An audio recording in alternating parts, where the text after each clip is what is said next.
Today we are reviewing My Little Pony Season 1. Currently available on Netflix.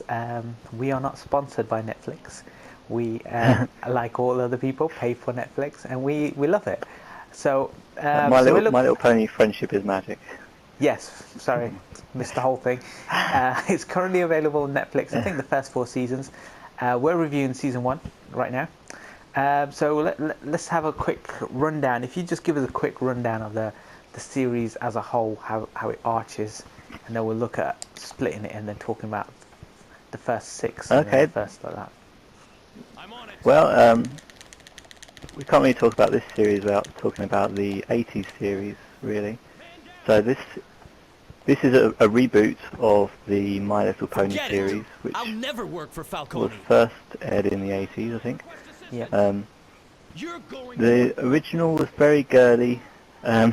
It was mostly marketed at girls, people that, for people that wanted to comb the hair of ponies and stuff.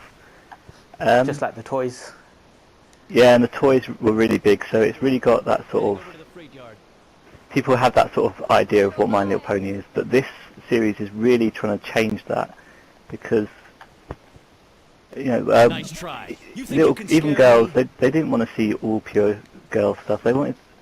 Most ones, from what I hear and what I've been told, they wanted more action and... Yes. You know, no one needs just to be purely over-cuted. I don't know. I think now Lauren, we're very lucky we live in a world where there's so much children's programs, and it is different, so people do want to see, like you say, you know, they want to see more action, they want to see more... And diversity and a bit more understanding that you don't have to be a girl to watch certain things, you don't have to be a boy to watch certain things, so it is great that. So yeah, there's a woman called Lauren Faust, artist and writer and producer and stuff. She was approached by Hasbro to create this new series after seeing her artwork and her ideas. And she was the one sort of responsible for really trying to take it out of the dark ages, really, of the sort of overly girly sort of side of My Little Pony, and really bring it to a new audience and new adventure, and really bring it... Reboot it. Yeah, really bring it back to... Well, after Season 1, apparently they have this whole brony community, which is sort of, up to 30-year-olds, males, that really like this show. So going into seeing... I was a bit worried by that. I'm not that comfortable with it. But it does show that, you know, there are other people that can like this sort of show. Exactly, yeah. So... And it's not gender specific as much as it used to be now. I like the fact that it's a traditional 2D cartoon again. It's not the computer animation that we all love, and we see a lot of these children's programs have gone straight down that route. So it's good to see traditional hand-drawn animation again as well on screen.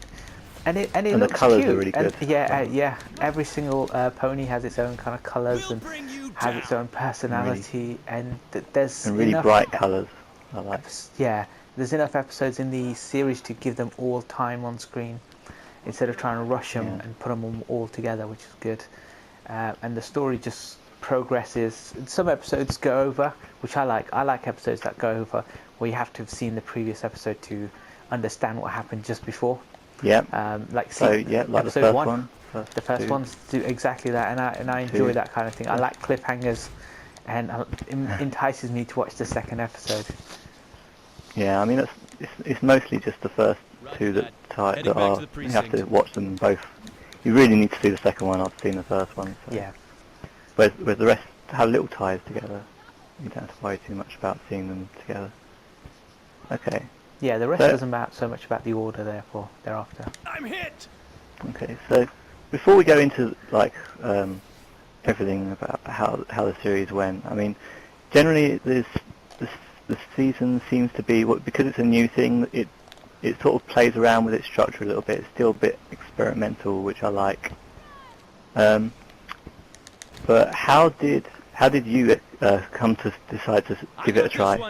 So I was on Netflix one day and I was flicking through the TV shows as one does, and it's in one of the recommended TV shows or trending areas. So I'd never heard of My Little Pony and never knew that there was a reboot or anything. And I thought, while there's so much stuff currently on there, why not try something new? And I remember watching Rugrats through Netflix, and I loved the old TV show. Yeah. So it was good to go back to something which kind of reminded me of my childhood as well. Because I remember the old dolls, and I remember the obsession that children had with combing their little hairs and stuff. And My Little Pony was massive Christmas time and throughout. So yeah, I was more of a Care Bears man myself. Yes, I saw a few episodes of that back in the day, but more Thundercats really. Oh, back then. That's a different time. That's another season one we'll talk about later on. But yeah, it was something that was on there, and it just kind of like thought, I'll try something new. And the first few episodes got me hooked on it. I was like, this is really good. I'm liking it. I like the 2D animation. It's funny, without being too adult humory as well. I had a bit of everything. Yeah. So I really enjoyed it. It has sort of things that sort of could be scary as well. Yes. It doesn't try to pander to like a little girl stuff. It really has some interesting stuff and a lot of fantasy as well. I noticed, like they have sort of fantasy characters, like they have griffins in it and dragons and sort of stuff that makes it a bit more adventurous, really.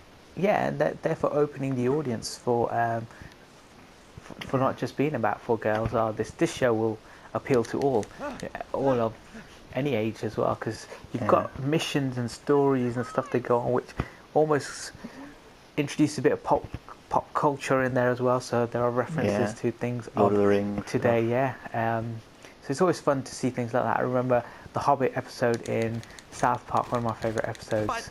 And even when they did the Lord of the Rings stuff, it's great when there's references throughout. I've got a Smaug sort of or Smorg sort of character in one of the episodes. It's cool, and it's interesting the way they sort of reference stuff. Like sort of, you just hear a little jingle, and it's not actually the tune off of Lord of the Rings, but you can recognise that that's where it's sort of taken from. Yeah. Like when they're doing something adventurous, and it's only in two episodes that I noticed, but I think that's really really clever, kind of funny. Yeah. And of course, the joys of watching them on Netflix for anyone is there's no adverts, so you don't have to be forced to watch these kiddie adverts where they're trying to flog merchandise and product to you. Yeah. At least on Netflix you can kind of enjoy the show episode after episode. You can even watch the first 2 episodes on YouTube. So if you want to get an introduction to it, see if you want to watch anymore, you can just do that for free if you don't have Netflix. Yeah, watch the first couple and see if you're interested enough to go, commit to the full season. I did a similar sort of thing. I watched the first few, and then I was like, I'm enjoying this. I'm liking this, so I carried on watching. As Netflix does, it gives you a quick 10-second counter, and I just didn't change the counter, and I said yes, I'll watch the next one. And before you know it, you watch 5 or 6. So before you know it, you've seen 26 episodes in a row. Season done. And you've heard that theme tune, and you can't get it out of your head because you've watched it too many times in a row. Yes. And you hear it everywhere. Talking of the theme tune, that's the one thing that sort of bugged me a little bit, was the theme tune, because it uses the theme. The beginning of it is from the old show, so and that's kind of like very girly sound, but it's supposed to starts off like that, and then it goes into sort of the new modern I've got the music, data and metrics. theme music. I'm on my way That kind of put me off. Every time I hear that, I'm a bit like, find out oh who come you on, are, I'm not watching you're this gonna girly choose show my anymore. love. That was a long time ago. But it's stuck in my head now.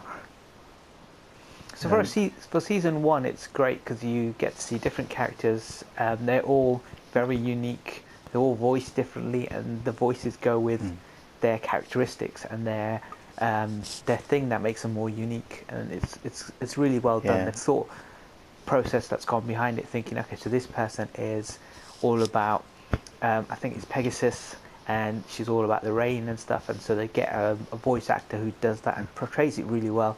So I like the fact that in the season it's kind of gone over and you're like, oh, I like this because they put thought behind it. Every single character is very different, and it builds on that. Do you have a favourite pony so far? I like the dragon, so he's my favourite. Not so much the ponies. You like the dragon? Oh, yeah. I've become a boy when I was watching the show. I was like, I like the dragon. Yeah. Cool. But he's a really cute dragon. He is. So he's a baby dragon. He looks just like the dragons from Bubble Bobble, the old video game in the arcade. Yeah, it looks really cute.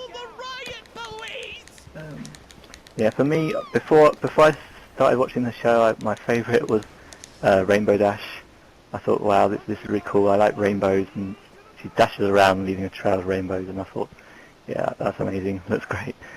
But after watching the whole season, I've changed my mind to Pinkie Pie. She's the pink one who's just a little bit insane, and does kind of really weird abstract things.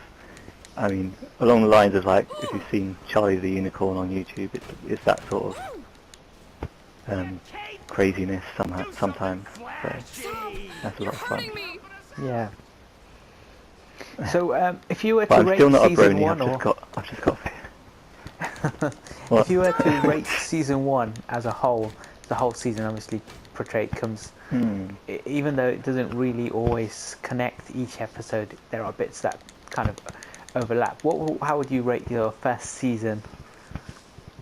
Season-wise, as a new season, it'd definitely be up with a 9 or a 10.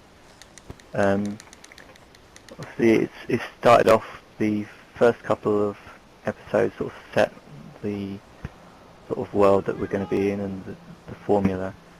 And it's not till about halfway through that they sort of start to feel a bit more settled. But even the early ones, when they're not settled, just all original and great. So, and yeah, by the end you start to feel like they're going to have more repeating characters and stuff. So you've got the younger ponies that come in a few episodes, and you get to meet the family and other things. It starts to feel a bit more hot. I'll give it a 9 overall. I think it's one of those shows where watch the first few episodes. If you enjoy them, I think you'll be hooked into the show. If you're not a fan early on, it will drag. I'm not saying it drags so much for me. I enjoyed it. It's not. I mean, I guess because we've seen a lot of cartoons growing up and a lot of TV shows that we always want to see coming back to life. We're quite comfortable watching things that maybe everyone will be into. Yeah, so in this example, it's a great show. Maybe could have been better in bits, so I'll give it 7.5 for season 1. I'm looking forward to season 2. That's something that we need to sit down and watch it soon, because it's instantly available. I hear there's supposed to be more references in later seasons, so I look forward to seeing that. Yeah, I'm looking forward to season 2 as well. So yeah, that hopefully we'll be able to sit down and watch that soon, and then get you guys a review of season 2 as well. Cool. So yeah, let us know what you think. Are you a fan? Are you convinced to maybe give it a try? Yeah. Yes, I've got the research data.